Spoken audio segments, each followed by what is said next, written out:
Olá, paz e bem. Lucas capítulo 9, versículo 23. Jesus dizia a todos: se alguém quer vir após mim, a si mesmo se negue, dia após dia, tome a sua cruz e siga-me.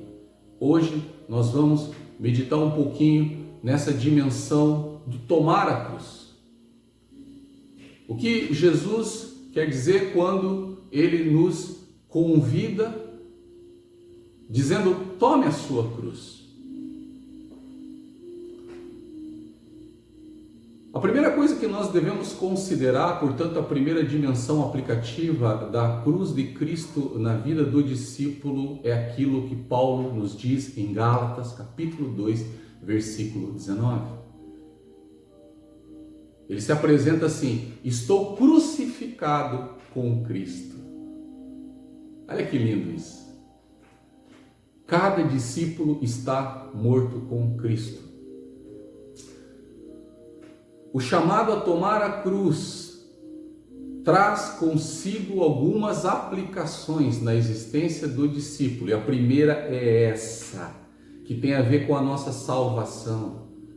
E carregar a cruz é perseverar na graça salvadora de Deus em santidade.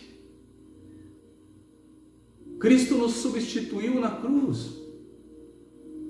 Cristo era inocente, santo. Ele morreu na cruz por nós. Sua morte foi propiciatória, foi em nosso favor.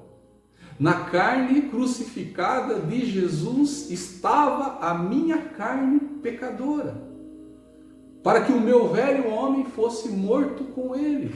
A minha velha natureza foi crucificada na carne de Cristo. Portanto, a primeira coisa é essa consideração de que eu não vivo mais para o pecado, mas eu vivo em função de um desejo, de um ímpeto de busca de vida santa. É isso que São Paulo nos diz em Romanos capítulo 6, versículo 6. Porque se fomos unidos com Ele na semelhança da sua morte, ora, se eu considero, e que de fato é isso, que a carne de Cristo substituiu a minha carne, portanto eu estou unido a Ele, certamente também, diz São Paulo, seremos semelhantes a Ele na sua ressurreição. Receberemos vida nova. Uma vez que o corpo do pecado, portanto, é destruído e eu não sirvo mais ao pecado como escravo. Isso é o sentido da cruz. O meu corpo de pecado foi destruído no corpo, na carne crucificada de nosso Senhor. O discípulo é alguém que está morto.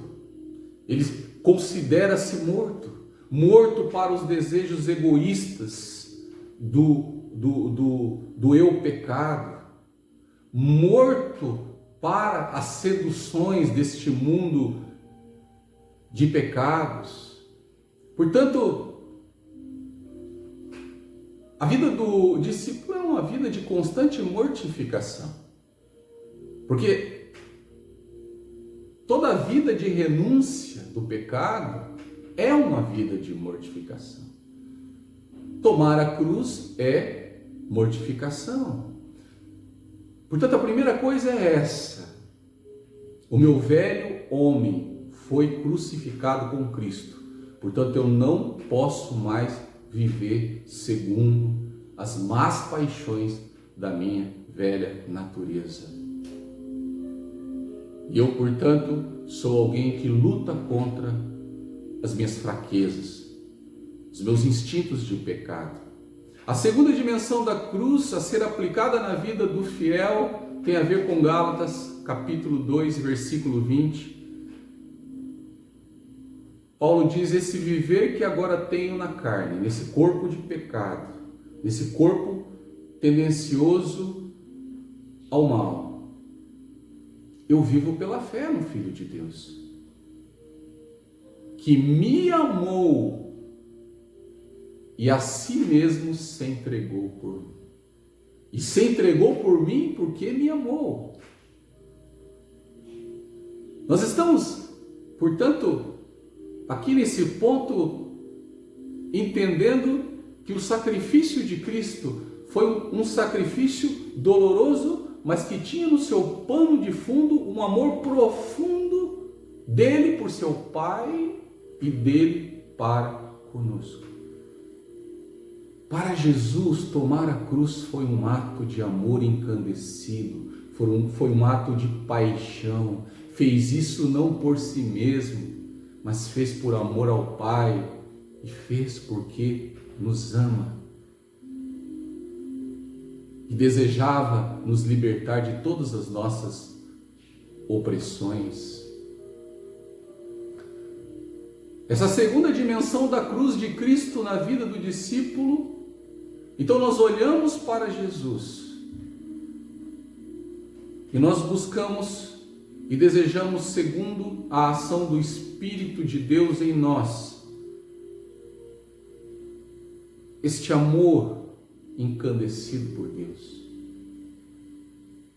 Que esse processo de vida do discipulado tenha no seu pano de fundo, no seu alicerce, um amor profundo por Deus, um amor profundo pela vida, um amor profundo pelos semelhantes.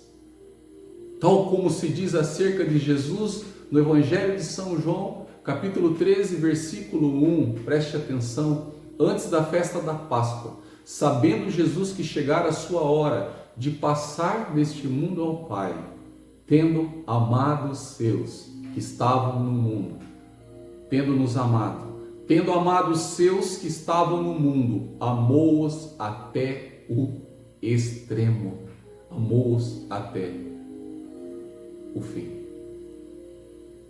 Só um apaixonado morre pelo objeto do seu amor.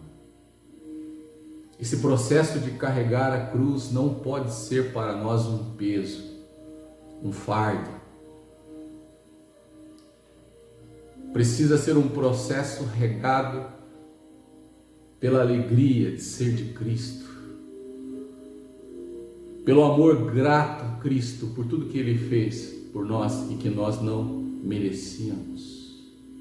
Portanto, nessa segunda dimensão da cruz, nesse processo de carregar a cruz, cabe dizer que não pode faltar o ingrediente desse amor profundo, desse amor encandecido, de dar-se a si mesmo em amor, amor a Cristo, amor à vida, amor aos semelhantes. Assim deve ser o discípulo. Ele deve pedir essa graça em oração, todo dia, ao Espírito Santo. Senhor, que esse processo de identificação contigo na tua cruz não seja para mim um peso, algo que se me impõe, mas que seja algo que eu faça como fruto de uma gratidão apaixonada por ti. Assim deve ser o discípulo, um ser apaixonado por Deus, pela vida e pelos outros, ainda que isso implique sofrimento. Na terceira dimensão da cruz, na terceira aplicação da cruz na vida do discípulo, é preciso considerar a rejeição. A verdade e o engano são duas realidades antagônicas, contrastantes. Então, é preciso considerar a rejeição. 2 Timóteo capítulo 3, versículo 12, todos quantos querem viver piedosamente em Cristo Jesus serão perseguidos. E por que serão perseguidos? Porque Cristo e o Evangelho é a contracultura deste mundo. A coerência com Jesus é a contracultura a este mundo corrupto, e isso gera tensão. Inevitavelmente gera conflito, gera hostilidade. E às vezes não é uma rejeição declarada. Às vezes ela é velada. Ela pode ser simplesmente um afastamento de pessoas que de repente não te contatam mais, se afastam de você, porque a presença do cristão faz mal para quem vive no engano. É uma presença censurativa para quem não anda na verdade.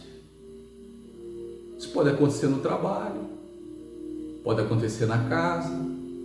Você acaba sendo deixado de lado. É uma rejeição velada. Porque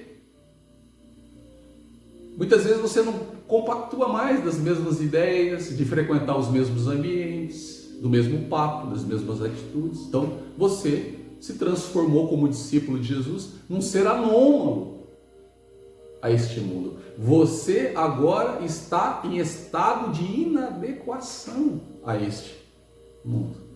Então a tensão é inevitável, a ruptura é inevitável, a rejeição é inevitável. Quanto mais você se identifica com a verdade de Cristo, mais você perceberá a hostilidade de quem anda no engano. Só que tem um ponto interessante. As pessoas que vivem na verdade de ti se aproximarão. Outros valores virão. E sobretudo, a satisfação ocupará espaço no teu coração.